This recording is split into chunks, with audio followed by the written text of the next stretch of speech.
Hello everyone, welcome to Sir Psych, and if you're watching this video near the time of its upload, then you'll know that there's a lot of stuff going on in the world. A lot of people are anxious and worried for many different reasons, and they're doing things that they believe are correct. So I thought this week it might be nice to take a step back away from the purely educational side of this channel and maybe talk about something a little bit more on the lighthearted side, or something a little bit more entertaining. So this week I want to discuss my top 5 favorite fictional INTJ characters, and why I think they are INTJs, and why I like them as characters. And you'll notice that I'm someone who tends to be more on the side of playing video games than watching TV. I don't spend a whole lot of time watching TV, so only a few of these characters are going to be from television shows, things of that nature, and most of them will be from things like games. But these are the characters that I think are good representations of the INTJ personality type in fiction. Let's get into it.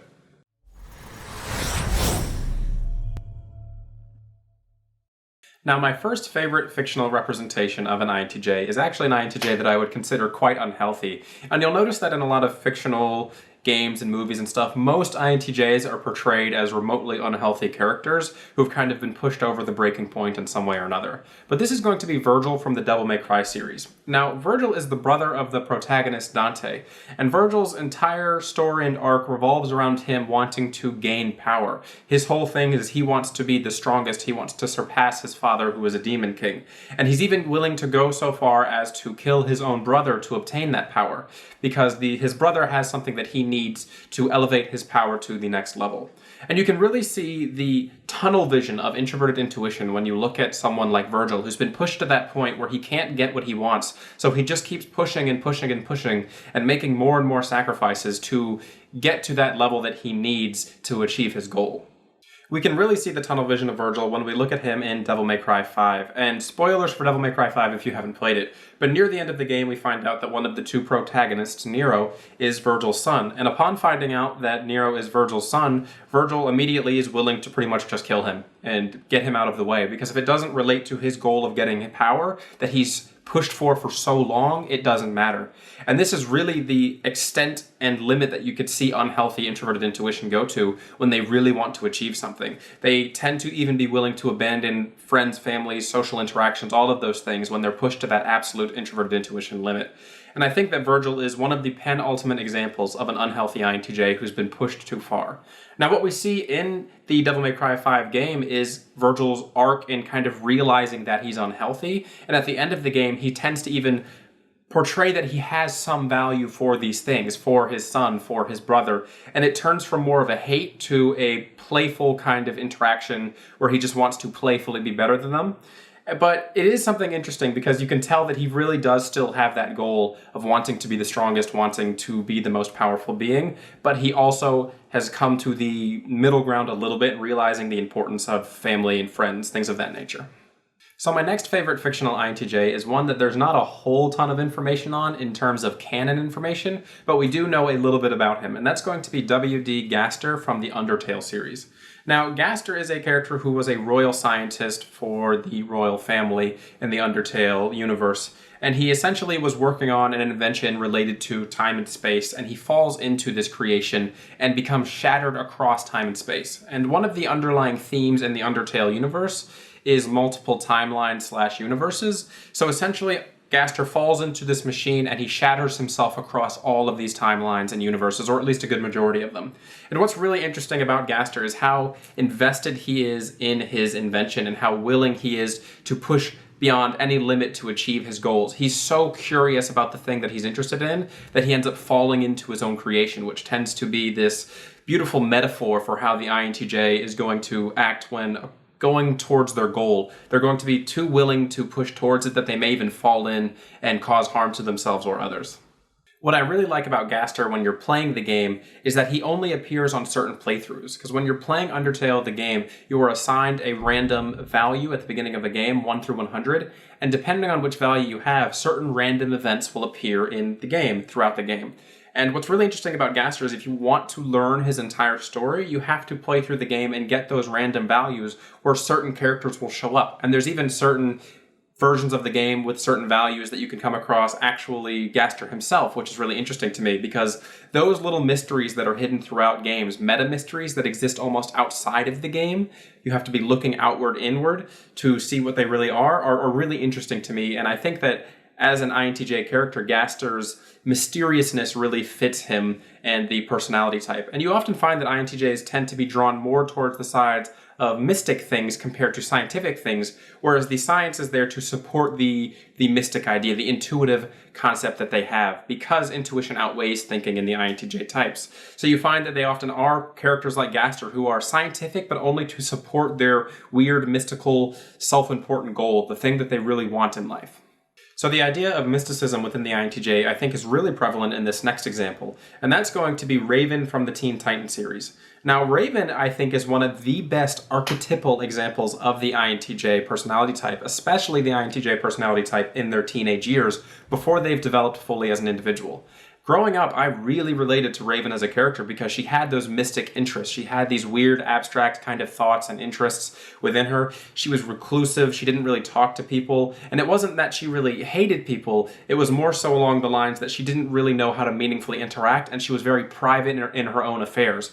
And that's what you really see in the INTJ personality type. It's not that they tend to not want to be social. It's that they're very, very private with the things that are important to them, specifically their intuitive processes and their introverted feeling processes. These are things that are not going to easily be shared within the INTJ personality type, and Raven is a great example of this. And you see that in her development arc throughout the Teen Titans series, where she begins to open more and more up to her friends and really begins to express herself, and then she begins to mature into a more mature INTJ. What I really like about Raven, though, is that she's a really great example of introverted intuition because she's not so heavily focused on the thinking aspect. And that's what you see people think about when they think about INTJs in personality type and the community, is they often think of them as these really heavy thinking types, when in reality they are introverted intuitive dominant types. They're going to be far more interested in their own personal goals that are related to these abstract concepts that they have. They aren't going to be heavily interested in proving something right or proving something wrong from a logical standpoint, as much as you might see with like an INTP or an ENTJ at least. The INTJ is going to be someone who's going to pursue their personal interests because they're meaningful to them. They have their own goals, and these goals are going to be private to them. And I think Raven is a great example of this. My next favorite fictional INTJ character is going to be Shiro from the show Log Horizon. And Log Horizon is one of those animes where the characters wake up and find themselves stuck inside of a video game that they were playing. They were just playing one day, and then somehow they get transferred into this game and they're living inside of this game. Shiro is a great example, in my opinion, of the perceptive and laid-back nature that you're usually going to find within most INTJ personality types. All IJ personality types are dominant introverted perceiving types, which means they're going to want to perceive situations first before they directly interact with them. And this is what you really see with Shiro in this show. He's someone who stays on the back lines during battle, and he's going to be perceiving the entire situation and giving strategic advice to those who are more so on the front lines. Now, you could also say that INTJs could be on the front lines themselves, but that's only typically if they really find that they have to be. You're often going to want to see that INTJs prefer that strategic eye-in-the-sky type of position where they can view the entirety of a situation and then make a decision. And Shiro really shows off the mastermind archetype of the INTJ throughout this series and this show by always thinking ahead. He has these plans that span across entire episodes and even half the season, really, and he's working to fulfill these goals, and he keeps them very private to himself. Only in the end, when he's really sure that this plan is going to unfold, does he begin to share the details of these plans with his friends and the people he's working with. But then he tends to be really good at making sure that these things are going to come to fruition because his friends eventually begin to place trust in him throughout the show because of his strategic ability. And that's what I like about Shiro. He's very much the strategist archetype, the mastermind archetype that we find within a lot of INTJs in fiction, things of that nature. My favorite fictional INTJ character is probably one that 95% of you won't have heard about, but that's going to be Relius Clover from the BlazBlue series. Now, BlazBlue is a fighting game series, but it's one that has a really, really deep story and it spans across multiple games. And Relius Clover is a scientist within this game who is known as a puppeteer and a kind of madman almost, because he's really focused on his own personal goals. Early on in the series, he falls into this machine that essentially allows him to learn most of the knowledge about everything in the universe. He falls into this thing connected to what's called the boundary, or the other side. And Relius Clover essentially gains the ability to see souls, and he becomes obsessed with the fact that he can harness souls for energy. And one of the things he does as a villain early on in the series is he pretty much kills his own wife, extracts her soul from her, and puts her into this puppet. And now he uses this mechanical puppet fueled by his wife's soul as a weapon. And he does the same thing with his daughter too, and this puppet that he turns his daughter into becomes his son's weapon. And the entire story of his son is that he's trying to get revenge on the father for doing this to the family. But I think Relius Clover is a great example of, again, one of those villainous types of INTJs, one who has that mastermind archetype with them. And he does a lot of things throughout the series that are really, really long-stretching goals that span across multiple games even. And what's really interesting to me is that in the end, when the main villain of the series is defeated in BlazBlue, Relius does not get defeated or captured in any way. He escapes, being one of the only villains in games that I've ever seen who just gets away scot-free at the end of a game. And it's because he knew all along what the consequences were going to be of the situation that he was in, and he planned for them. There's a moment in one of the BlazBlue games that I think really shows Relius as a great INTJ alongside the mastermind kind of archetype that we see with fictional INTJs. There's essentially a point where there's an INTP scientist woman, and she prepares this fight simulation for one of the protagonists so they can fight Relius without actually having to fight him. So they can go into this simulation and fight essentially a clone of Relius.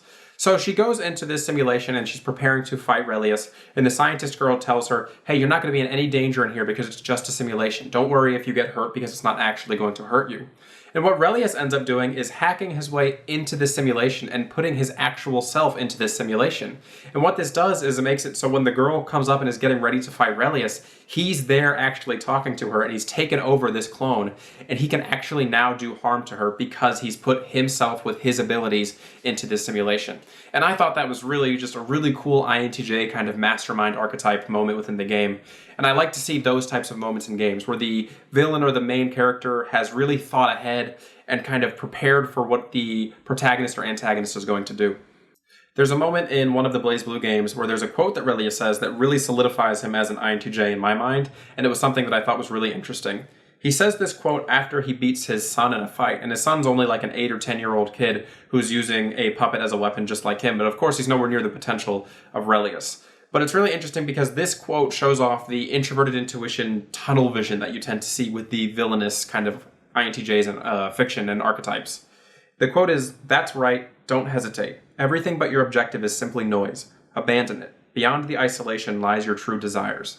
And to me, that was a quote that actually kind of resonated, because when I am focused on something, when I've decided something's going to be a goal, everything else just becomes white noise. It doesn't matter. I'm willing to usually make sacrifices of my own health and happiness to achieve the things that I want to achieve in life, to my own detriment at times.